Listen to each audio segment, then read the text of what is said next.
दोस्तों आज हम आ चुके हैं अतरंजी खेड़ा जगह पर, जो कि प्राचीन ऐतिहासिक स्थल रह चुका है। अतरंजी खेड़ा जो स्थान है ये एटा से 30 मील दूरी पर है और अभी हम ये अचलपुर गांव में बना हुआ है अतरंजी खेड़ा। तो दोस्तों इस जगह का इतिहास ईसा से 2000 ईस्वी पूर्व से लेकर के अकबर के शासनकाल तक का रहा है। यहाँ पर शुंग, कुषाण और कई वंशों के यहाँ अवशेष मिले हैं, जिनके आधार पर यहाँ की संस्कृतियों को कई भागों में बांटा गया है। यहाँ पता किया गया है कि यहाँ कौन से राजा का यहाँ शासन था पहले। दोस्तों ये लोकेशन मैं आपको पूरी दिखाऊंगा, उससे पहले मैं इसके बारे में कुछ आपको बातें बताता हूँ।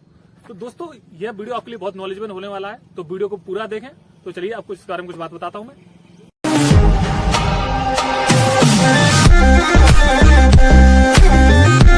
दोस्तों अतरंजी खेड़ा एक प्रागैतिहासिक स्थान है, यानी जब मानव तो हुआ करते थे लेकिन वो लिखना नहीं जानते थे, इसलिए कोई भी लिखित चीज नहीं मिलती है।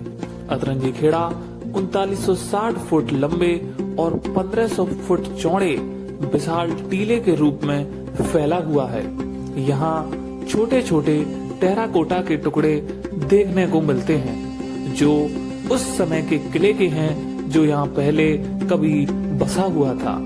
इस स्थान पर शुंग वंश, कुषाण वंश और गुप्त वंश के समय की मिट्टी की मूर्तियां, सिक्के, ठप्पे, ईंटों के टुकड़े बड़ी संख्या में मिले हैं, जो आज भी म्यूजियम में रखे हुए हैं। यहाँ पर 1962 ईस्वी में परीक्षणात्मक खुदाई कराई गई। यह खुदाई अलीगढ़ मुस्लिम यूनिवर्सिटी यानी AMU के प्रोफेसर नूरुल हसन और RC गौड़ के निर्देशन में हुई थी।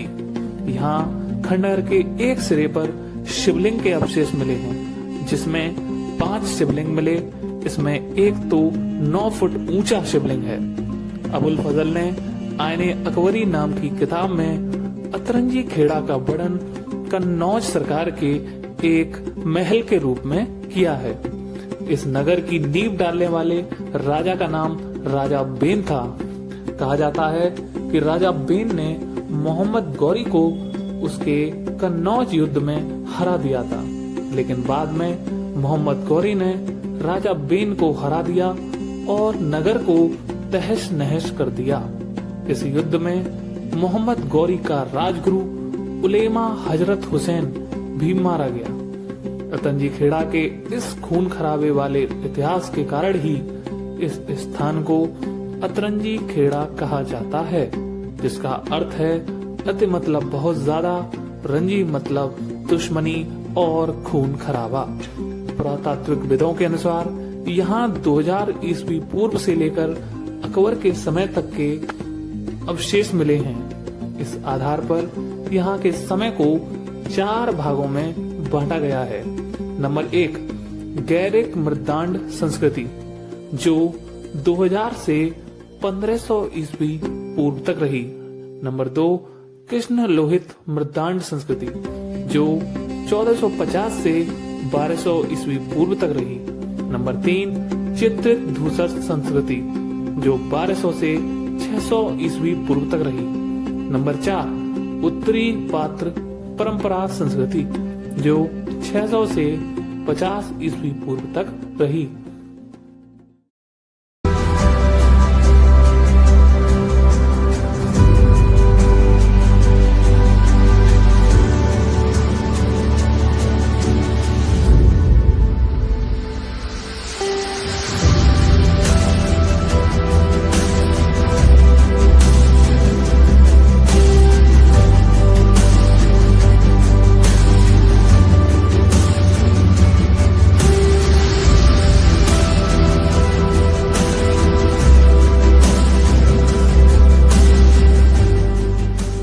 अतरंजी खेड़ा टीला घूमने के बाद हमें देखो यहाँ एक गुफा भी मिली है। अभी हम इसके अंदर देखने वाले हैं कि इसके अंदर क्या है, तो चलिए चलते हैं अंदर। दोस्तों हम गुफा में अंदर आ गए हैं। यहाँ ज्यादा अंधेरा होने की वजह से कैमरा ठीक तरह से आपको दिखा नहीं पा रहा होगा। यहाँ का वातावरण काफी ठंडा है। यहाँ थोड़ी चलने के बाद हम देखते हैं कि यहाँ एक शंकर भगवान की तस्वीर रखी हुई है और बहुत सारे ईंटों के टुकड़े हैं, और इसके अलावा यहाँ और कुछ भी खास नहीं है दिखाने लायक। उस वक्त हुए कन्नौज युद्ध में जब मोहम्मद गौरी के राजगुरु उलेमा हजरत हुसैन भी मारे गए। उनकी यहाँ मजार बनी हुई है। यहाँ हर जुमेरात या गुरुवार को मेला लगता है, जहाँ दूर दूर से हिंदू मुस्लिम आकर अपने परंपरागत ढंग से उनकी इबादत करते हैं। दोस्तों, यहाँ अतरंजी खेड़ा प्राचीन स्थल पर एक दरगाह बनी हुई है, तो अभी इसके हम दरगाह के अंदर जाने वाले हैं।